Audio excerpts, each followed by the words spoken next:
I'm Bob Harris, president of the Decorative Concrete Institute. Many times on our decorative floors, or walls for that matter, we'll use this tool that's called HVLP, high volume, low pressure sprayer. And what that means is simply you have a large volume of material that's coming out of the tip, but you're spraying at a very low pressure. Now, why is that important? If you spray at too high of a pressure, especially if you're working in a finished environment inside somebody's home, for example, you can't have a lot of airborne dust going. It'd contaminate all the cabinets, so we try to spray as low as possible. Now, typically, that's somewhere around 10 pounds pressure, depending on the type of material that you're using. I'll spray water-based stains and water-based and solvent-based dyes. Typically, I won't spray an acid stain through here because I don't want the acid stain to corrode the metal components.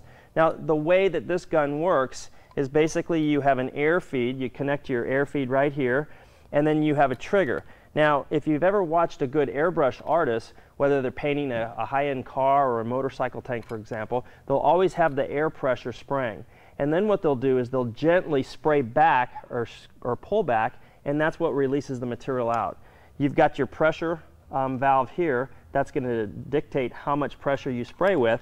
And then back here, you've got the spray pattern. So if I adjust it clockwise all the way, it's going to spray in a conical fashion, whereas if I go counterclockwise, it's going to spray in a fan pattern. This device right here simply determines how far back you're going to squeeze the trigger. So this regulates that. It's threaded on. So when it comes time to clean these tools, make sure you do a very thorough job of cleaning everything inside. You'll see here we have a little filter.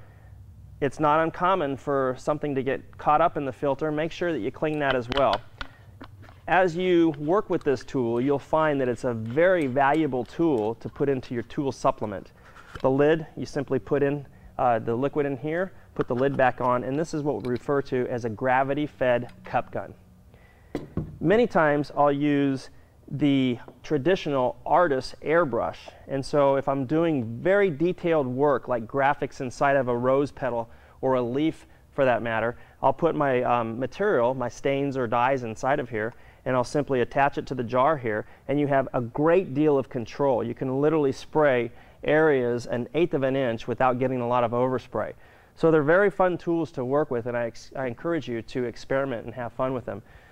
Anytime you're spraying, it's mandatory that you wear proper safety gear. At a minimum, protect your eyes, the proper safety gear for eye protection. Also, the type of respirator that you use is very important. If you're spraying solvents, you want to use a respirator that's rated for airborne solvents, odors and things like that. Non-absorbent gloves. Remember, to get the most out of your tools, use them properly, and more importantly, use them safely. I'm Bob Harris.